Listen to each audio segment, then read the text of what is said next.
जय जय पांडुरंग हरी बुद्ध विटेवरी या चॅनलवर मी आपणा सर्वांचं सहर्ष स्वागत करीत आहे।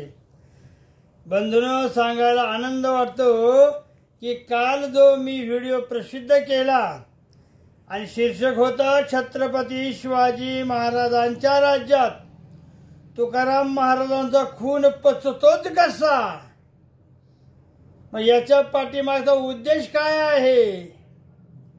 खरंच हा जो तुकाराम महाराजांचा खून झाला, सावता माळ्याचा खून झाला, नामदेवांचा खून झाला, चोखियाचा खून झाला, रविदासाचा खून झाला, अशा अनेक साधू संतांच्या मृत्यूचं रहस्य खुनाकडेच कसं वळवलं जातं हेही रहस्य आहे।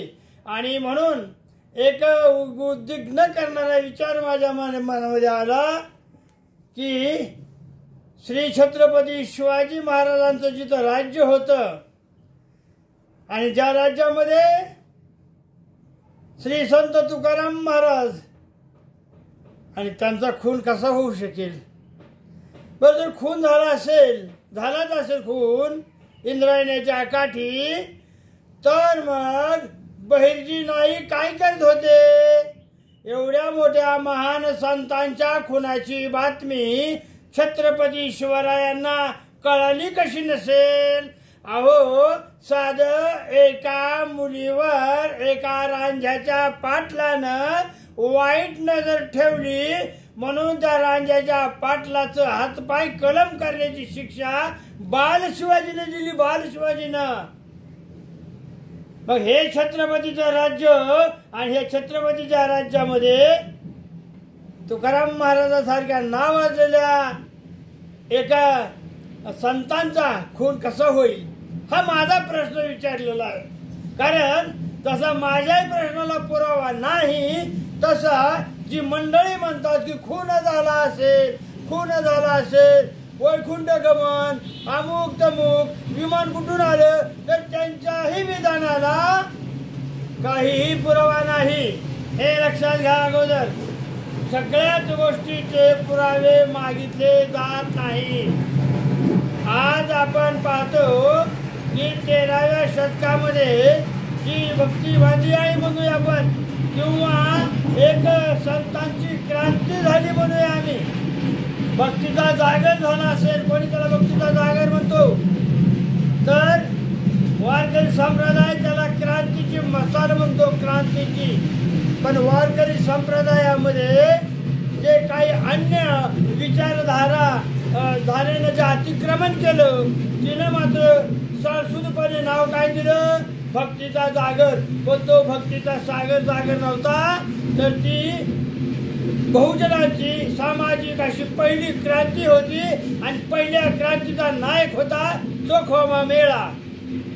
कारण चोखोबा मेळा त्या काळामध्ये त्यामध्ये पहिला बंड करून उठणारा जो क्रांतिकारी संत होता तो चोखोबा होता, चोखोबा। परंतु या चोखोबाला एक व्यवस्थितपणे कोणी वाचलंच नाही, त्याच्या फक्त एकाचा अभंगाचा उदो केला, जोहार माय बाप जोहार, तुमच्या महाराचा मी महार। दुसरा अभंग वर्जच होते। तर या अभंगाचा अभ्यास केल्यानंतर कळालं असतं की क्रांतिबा चोखोबा, क्रांतिबा ज्योतिबा बरोबर आहे, पण मी पहिला म्हणतो की क्रांतिबा चोखोबा देखील तेवढ्याचे तोला मोलाचे संत आहेत। म्हणून हा जो काय प्राचीन वाद आहे, प्राचीन कोण, आता एक वाद निर्माण झालेला आहे। एक दोन तीन माझा व्हिडिओ जर तुम्ही संपूर्ण जर पाहिला तर तुम्हाला हे तुकडे पद्धतीने कसे मी सांगतो आणि कसं जुळवून आणतो, केवळ एकच कथा मी माझ्या व्हिडिओमध्ये कधी सांगत नाही। म्हणून व्हिडिओ हा संपूर्ण पाहण्याचा महत्वाचा आहे। एक लक्षात घ्या, प्राचीनत्व कोणाचं आहे जास्तीत जास्त, वैदिकांचं का बौद्धिकांचं? 5 शब्द कुठलं ओळखलं मी, प्राचीनत्व हे वैदिकांचं आहे का बौद्धिकांचं आहे? आता याच्यावर तुम्ही भरपूर अभ्यास करा, भरपूर वाचन करा आणि हा विषय मी तुम्हाला इथं सोडतो. कारण आजकाल जो हे नास्तिकवाद बोकाळलेला आहे आणि खरं आमचा राग तर तिथंच आहे. चोखोबांचा राग तिथंच आहे, चोखोबांचा देखील. कारण त्यांना देखील हे जे नास्तिक विचारवंत आहेत, हे ज्याला वामपंथीय विचारधारा म्हणतो, तर ही वामपंथीय धारा एक लक्षात घ्या बाबांनो, तुमच्या माहितीसाठी सांगतो. नास्तिकवादाचा हा भस्मासूर लक्षात घ्या, पुन्हा ऐका. नास्तिकवादाचा हा भस्मासूर एक दिवस बौद्ध धर्म आणि संस्कृतीला देखील भस्म केल्याशिवाय राहणार नाही. आज जे आमचे सेक्युलर म्हणजे हिंडतात फिरतात, त्या सेक्युलर लोकांनी वास्तविक पाहता एक व्यवस्थित जर आम्ही संविधानाचा देखील अभ्यास केला, हे आमचं संविधान किती लोकांनी वाचलं, काय काय वाचलं, कुठला परिच्छेद वाचला, मूलभूत हक्काची व्याख्या काय आहे, कोणी वाचलंय का? संविधान बचाव, संविधान बचाव अवश्य वाचलं पाहिजे, ह्या मताचा मी आहे. कारण 4 जून नंतर काय होईल त्याचं सांगता येणार नाही. या संविधानावर गंडांतर येण्याची शक्यता आहे. परंतु माझं महत्त्वाचं सांगणं आहे की केवळ संविधान वाचवा हे तर म्हणाच म्हणा, परंतु ह्या संविधानाचा तंतोतंत अभ्यास करा. काय झाले पोरांनो तुम्हाला सांगू का? बाबासाहेबांनी काय सांगितलं? शिका, संघटित व्हा आणि संघर्ष करा. आज मी तिला सांगा, शिक्षण संस्था संपूर्ण खुले, कुठल्याही वर्गामध्ये तुम्हाला मज्जा नाही. बाबासाहेबांना संस्कृतच्या वर्गामध्ये मज्जा होता, तुम्हाला कुठल्या वर्गात मज्जा आहे? आज 70 वर्ष झाली.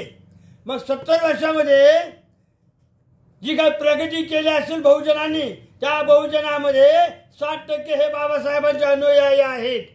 बाकीचे 40% जे लोक आहेत ते इतर कास्ट, म्हणजे ज्याला आपण चांभार म्हणू, ढोर म्हणू, मांग म्हणू, महार सोडून महारांनी प्रगती भरपूर केली, अगदी 60%.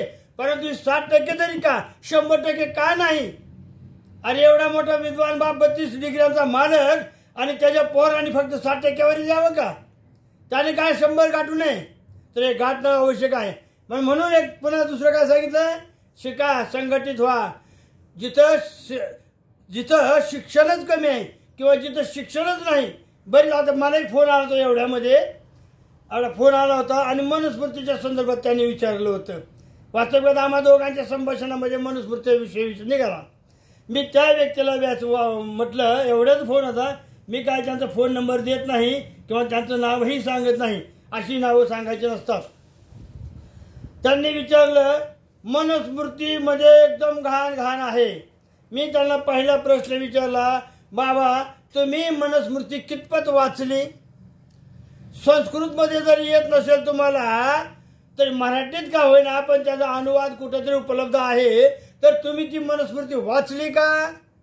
त्यांनी सांगितलं नाही. म्हणलं मनुस्मृतीचं पुस्तक तरी पाहिलंय का? तर म्हणाले नाही. मग मनुस्मृतीमध्ये घाण विचार आहेत हे तुम्हाला कसं समजलं? तर म्हणले बाबासाहेबांनी मनुस्मृती जाळली. मी कबूल करतो ना, बाबासाहेबांनी मनुस्मृती जाळलेले, पण बाबासाहेबांनी मनुस्मृती समजावून घेतली होती, तशी तुम्ही कितपत समजावून घेतली? केवळ तुमच्या शिक्षणाच्या अभावामुळे तुम्ही जे संघटन निर्माण करताय ना, त्याच्यामुळं त्या संघटनेतून जो संघर्ष निर्माण होतो तो फेल जातो. बाबासाहेबांच्या विचारानं जर तुम्ही खरोखर शिकलात आणि ते शिक्षण घेऊन त्या कुठल्याही गोष्टीचं, कुठलाही धार्मिक ग्रंथ असू द्या त्याचं शिक्षण घ्या, कुठलाही असू द्या, कुठलाही विषय असू द्या, प्रथम त्याचं शिक्षण घ्या. साधी गोष्ट आहे, साध्या सुताराचं उदाहरण घ्या. लाकूड कसं तासायचं, कसं कापायचं, कसं बसवायचं हे शिका अगोदर. शिकल्याशिवाय कुठलीही विद्या घेतल्याशिवाय, विद्या विनयन शोभते. एक संस्कृतमध्ये तर तुमचा विनय जो आहे तो विद्येमध्ये आहे. विनयातून विद्या जर घेतली तर जो तुम्ही संघटना बनवणार आहेत त्या संघटनेला देखील मूर्त स्वरूप प्राप्त झाल्याशिवाय राहणार नाही. आज आमच्या आंबेडकरी समाजाच्या 32 संघटना, 35 संघटना, 40 संघटना आहेत. त्या मुठभर समाज, 40 संघटना, 40 राष्ट्रीय अध्यक्ष. काय आहे? याला संघटन म्हणायचंय का?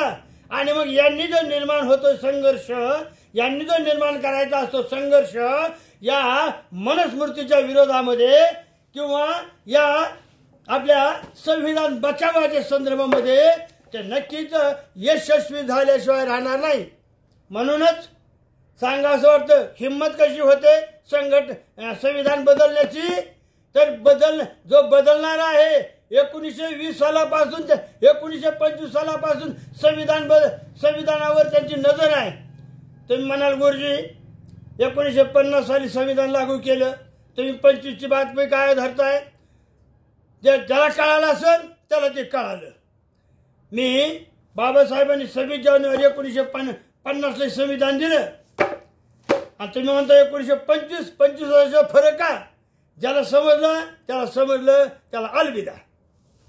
पण हे खरं आहे, ह्या संविधानावर 1950च्या संविधानावर 1925 पासून एक नजर आहे, वक्र नजर आहे. मग त्या वक्र नजराला जर आपण व्यवस्थितपणे जर मुकाबला केला तर 2024ला हे संविधान वाचू शकतं. पण कधी? आपलं संघटन कसं आहे? 32 तुकड्यांचं संघटन आहे आपलं. 32 राष्ट्रीय अध्यक्ष आहेत आणि यांनी निर्माण केलेला संघर्ष आहे ना, तो सगळा फेल होतोय, फेल. आज ताकद एवढी मोठी आहे या संघटनेची, एवढी मोठी ताकद आहे या संघटनेची की बाबांनो संविधानाला हात लावण्याची देखील हिंमत होणार नाही. पण नुसतं गरजून काय फायदा आहे? संविधानाला हात लावला तर हात कलम करू बस. कुठल्या तरी झोपडपट्टीमध्ये, कुठल्या तरी गावठाणामध्ये, कुठल्या तरी चौकामध्ये हे भाषण ठोकायचं, टाळ्या मिळवायच्या, निघाला बोंबलत. याला म्हणत नसतात, याला संघर्ष म्हणत नसतात. लक्षात आलं का? जरा महत्वाचा फोन आला, मी तर थांबवतो. जय भीम, जय भीम, जय भीम.